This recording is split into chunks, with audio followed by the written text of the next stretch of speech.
আমাদের টেটের সিলেবাসে যে লিঙ্গ টপিকটা আছে, তো এটা নিয়ে অনেক সময় অনেকের মধ্যে একটা ডাউট থাকে লিঙ্গ নিয়ে না, অর্থাৎ পুংলিঙ্গ স্ত্রীলিঙ্গ এগুলি তো খুব সহজেই আইডেন্টিফাই করা যায়, উভয় লিঙ্গ ক্লিবলিঙ্গ, অর্থাৎ যতটা আমরা বেসিক লেভেলে জানতাম লিঙ্গ সম্পর্কে, কিন্তু টেটের এক্সামে এই বেসিক লেভেলের কোশ্চেন কিন্তু আসার সম্ভাবনা ভীষণ কম। সেখানে কি আসে? সেখানে আসে নিত্য পুংলিঙ্গ, নিত্য স্ত্রীলিঙ্গ, এখান থেকে। তো নিত্য পুল্লিঙ্গ নিত্য স্ত্রীলিঙ্গ থেকে প্রশ্ন আসলে এই টপিকটাকে আমরা কিভাবে খুব সহজে বুঝতে পারি, এই ব্যাপারটা অনেকের একটু ডাউট থাকে। তো ব্যাপার হচ্ছে কি, মনে রাখতে হবে নিত্য পুল্লিঙ্গ মানে কি, সব সময় পুল্লিঙ্গ, অর্থাৎ এমন কিছু শব্দ যেগুলি শোনা মাত্রই তোমার মাথায় প্রথমত একটা পুরুষ জাতির মানে ছবি আসে, বা পুরুষ জাতির কথা তোমার মনে পড়ে, অর্থাৎ পুরুষ জাতির কথা, তাহলে এটা নিত্য পুল্লিঙ্গ হলো। কেমন?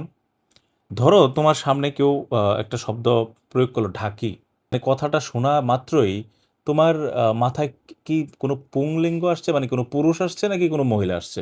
ঢাকি শব্দটা শোনা মাত্র কিন্তু একটা পুরুষের ছবি আমাদের চোখে ভাসে।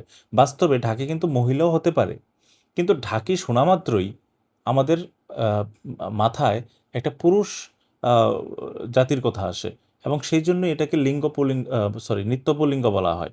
যেমন ধরো আরেকটা এক্সাম্পল ধরি, ওঝা বা মাঝি। ধরো মাঝি, মাঝি কিন্তু একটা মেয়ে বা মহিলাও হতে পারে, কিন্তু মাঝি শোনা মাত্রই আমার মাথায় ওই পুরুষটার কথা মনে পড়ে। তার মানে এটাই হচ্ছে নিত্য পুল্লিঙ্গ। তাহলে নিত্য পুংলিঙ্গ কোনগুলি? যে শব্দগুলির স্ত্রীলিঙ্গ হয় না, প্রথম কথা হচ্ছে স্ত্রীলিঙ্গ হবে না। দ্বিতীয় কথা কি, এটা স্ত্রীলিঙ্গ হতে পারে, মানে মহিলাও হতে পারে, কিন্তু নামটা শোনা মাত্রই আমার পুরুষ জাতির কথা মনে পড়ে। যেমন প্রধানমন্ত্রী, প্রধানমন্ত্রী একজন মহিলা হতে পারে, কিন্তু প্রধানমন্ত্রী নামটা শোনা মাত্র আমার মাথায় না একটা পুরুষ পুরুষ একটা ভাব আসে। এটাই হচ্ছে নিত্য পুংলিঙ্গ, এবং যার কোনো স্ত্রীলিঙ্গ নেই। সিমিলার প্যাটার্নে এই যে নিত্য স্ত্রীলিঙ্গ, এটার মানে হচ্ছে কিছু শব্দ যেগুলি পুল্লিঙ্গ হয় না, অর্থাৎ যেগুলি পুংলিঙ্গ করা যায় না, এবং এই শব্দগুলি শোনার পর আমাদের মাথায় শুধুমাত্র একটা নারী জাতির কথা মনে পড়ে, পুরুষদের কথা মনে পড়ে না। কিন্তু বাস্তবে পুরুষ হলেও হতে পারে। কেমন শব্দ? শব্দগুলি যেমন ধরো ধাত্রী। আচ্ছা, ধাত্রী বাদ দিলাম, এটা তোমাদের একটু টাফ লাগতে পারে। আমি খুব সহজ একটা বলি, যেমন আহ, বিধবা, তারপরে ধাই।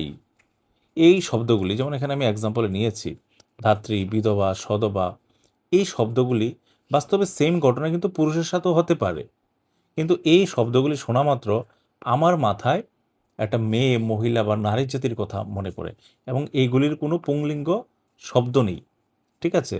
তো এই কারণে এগুলিকে বলা হয় নিত্য স্ত্রীলিঙ্গ। তো আমি খুব সহজভাবে তোমাদের আরেকবার বলি, যে শব্দগুলির কোনো স্ত্রীলিঙ্গ হয় না, এবং যে শব্দটা শোনা মাত্রই আমার পুরুষ জাতির কথা মাথায় আসে, কিন্তু বাস্তবে এটার নারীদের মধ্যেও এই নামটা ইউজ হতে পারে। যেমন পুরোহিত, নারী পুরোহিত হতে পারে, কিন্তু পুরোহিত কথাটা শোনা মাত্রই আমার মাথায় পুরুষের কথা মাথায় আসে। এই জন্য এটাকে বলা হয় নিত্য পুল্লিঙ্গ।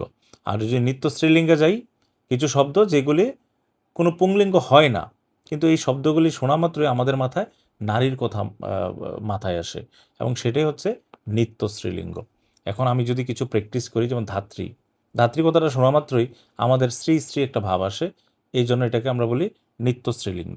ঠিক, পুরোহিত, এই শব্দটা শোনা মাত্রই আমাদের মাথায় একটা পুরুষ পুরুষ জাতির কথা মাথায় আসে, এই জন্য এটাকে বলবো আমরা নিত্য পুল্লিঙ্গ। ঠিক আছে, নিত্য পুংলিঙ্গ। নাম্বার 2, আহ, নিচের কোনটি নিত্য স্ত্রীলিঙ্গ শব্দ? নিচের কোনটি নিত্য স্ত্রীলিঙ্গ শব্দ? পুরোহিত, কবিরাজ, বিধবা, কুলপতি। এটা তোমরা আনসার করবে কমেন্টে। কেমন?